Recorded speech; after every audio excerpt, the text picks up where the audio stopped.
Bueno, fueron muchos los cruces, ¿no? La realidad es que la Argentina enfrenta un contexto de muchísima desigualdad, de pobreza, hay que tomar definiciones, hay que evitar que esa pobreza crezca y creo yo que las devaluaciones generalmente traen eso. Pero se lo voy a preguntar a alguien que sabe muchísimo más que yo de esto, que es la economista Silvina Batakis, exministra de Hacienda de la provincia de Buenos Aires, actual secretaria de provincia del Ministerio del Interior.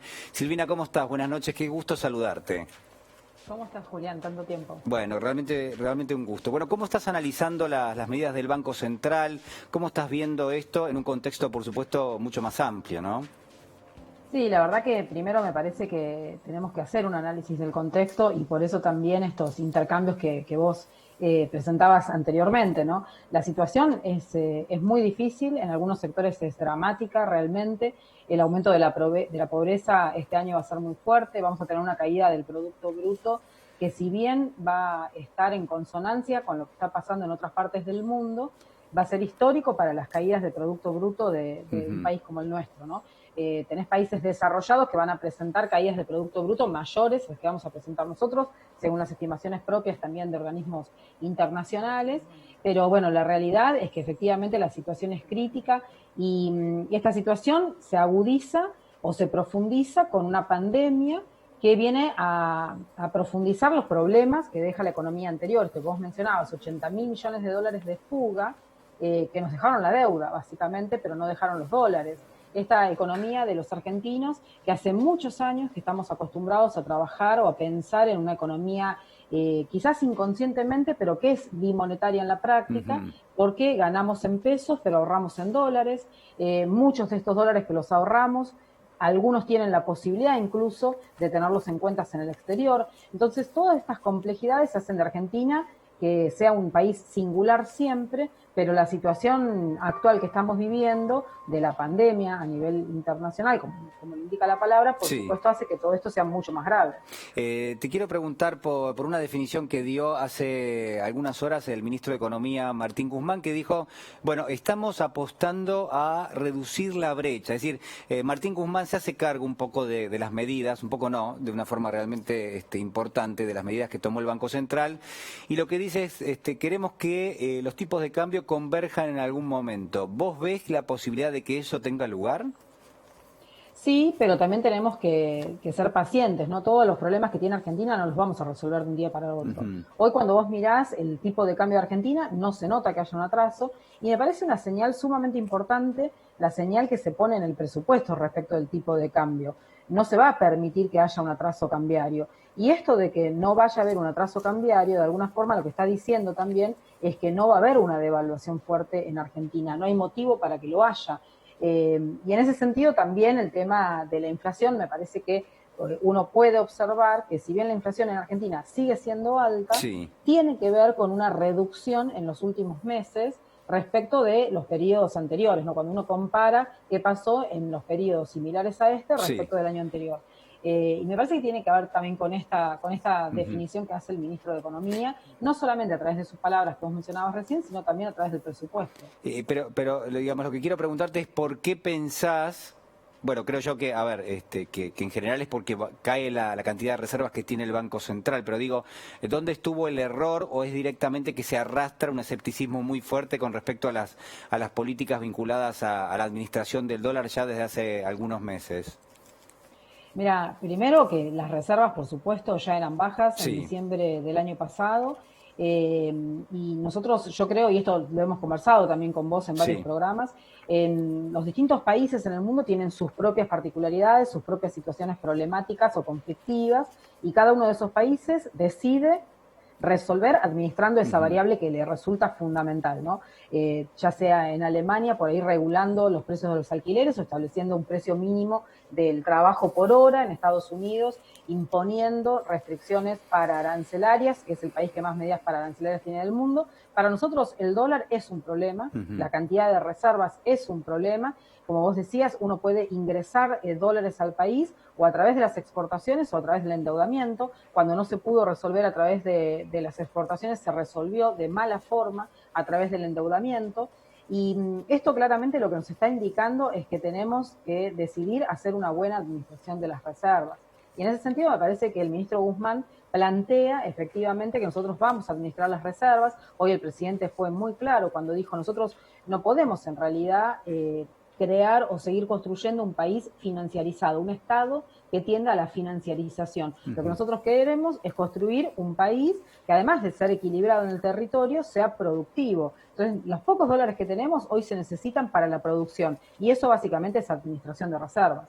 Silvina, quiero compartir con vos y por supuesto con toda nuestra audiencia un mensaje, un tuit del expresidente del Banco Central, Federico Sturzenegger, uno de los pocos exfuncionarios que hoy compartió una opinión. Uno se pregunta si realmente hubiese sido mejor que no la comparta, no sé, digo, vamos a leerlo. El cepo es el problema, no la solución, elimina la oferta de dólares, por eso cuanto más cepo, más dólares faltarán. En 2015 abrimos el cepo en un día y en los 2 años siguientes el Central compró 40.000 millones de dólares. De hecho, nos criticaban porque el dólar estaba barato. ¿Qué opinión, qué análisis puedes hacer? Además de sonreírte, ¿no? De esto que estamos viendo. No, la verdad que parece increíble que funcionarios que han ocupado lugares durante distintas gestiones y que hayan cometido siempre los mismos errores y hayan dejado un país con un endeudamiento y una fuga tremenda, se arriesguen a opinar sin hacer ni siquiera una mirada retrospectiva ni prospectiva, ¿no? Y cuando hacen un análisis de la realidad también lo hacen fuera de contexto. Es similar a lo que pasó con esta carta del expresidente Macri, ¿no? No tiene nada retrospectivo, nada prospectivo, pero tampoco tiene nada contextual. La verdad que parece un análisis muy pobre. Creo que en Argentina nos merecemos mucho más que eso.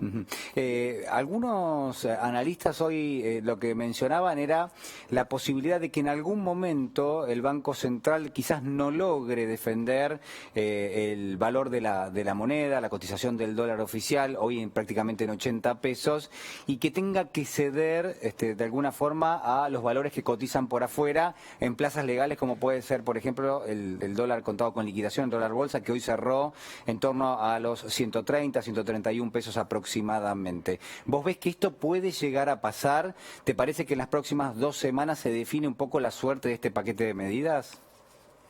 Mira, yo creo que el gobierno es conteste de todos los problemas sociales que estamos teniendo en Argentina, de las situaciones de pobreza que hablaban ustedes antes con el ministro Arroyo, sí. Y en ese sentido, cuando el dólar oficial pega un salto, claramente esto se traslada a precios, porque los precios en Argentina se definen por lo que exportamos y por lo que importamos, ¿no? Argentina es exportador de materia prima, que es definitivamente después parte de los alimentos, tanto en Argentina como en el exterior, y eso genera un precio, una definición de precios en el interior de Argentina, pero también es cierto que nosotros, la clase media argentina, tiene una demanda fina de producción que hace que también importemos mucho. Entonces, esos precios importados, cuando cambia el tipo de cambio, por supuesto, también genera una variación en el precio. Y me parece lo que decíamos antes. Sí. Hoy yo no veo que en Argentina tengamos un atraso en el tipo de cambio. Entonces, me parece que todavía hay...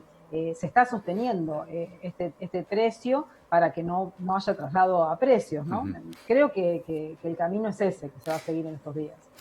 Silvina, por último quiero preguntarte cómo estás viendo este escenario, este contexto. La Argentina está prácticamente llegando a fin de año muy dañada en términos del impacto que ha tenido, sobre todo en sectores sociales, muy a pesar de la asistencia que marcaba tanto Heller como también el ministro Arroyo, que el gobierno puso en marcha con el ATP, con los IFE, con al mismo tiempo controles de precios, congelamiento de tarifas. Digo, todo eso está vigente y así todo, de todas maneras, hubo un crecimiento de la pobreza, por lo menos eso es lo que se está viendo en los números. ¿Cómo pensás que vamos a llegar a fin de año y cómo va a ser el año próximo?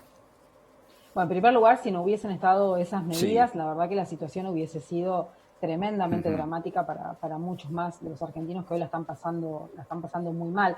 Estos programas se van a ir canalizando o convirtiendo en otro tipo de programas, porque efectivamente nosotros necesitamos que el año que viene haya una reactivación económica. Hoy uno está viendo que empieza a haber una mayor utilización de la capacidad ociosa que tiene la economía, ¿no?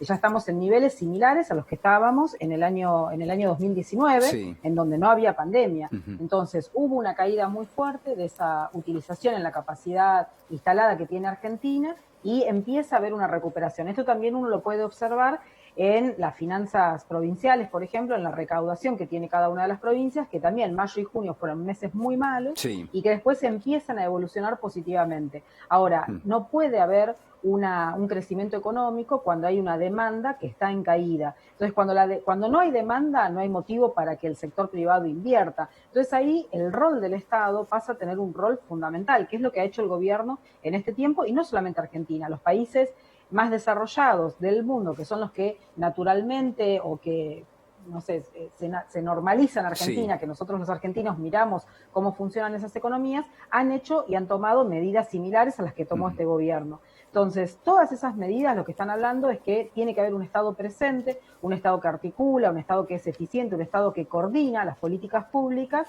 para reemplazar de alguna forma esa demanda que nos está resultando esquiva para generar inversiones. Lo que sucede es que tenemos que ser lo suficientemente inteligentes como para que esas inversiones sean inversiones que fomenten la actividad industrial Así y la es, actividad productiva así en es. Argentina. Coincido totalmente con esto que estás mencionando. Silvina Batakis, muchísimas gracias por este contacto con nosotros. No, por favor, un placer. Un beso grande. Bueno, estamos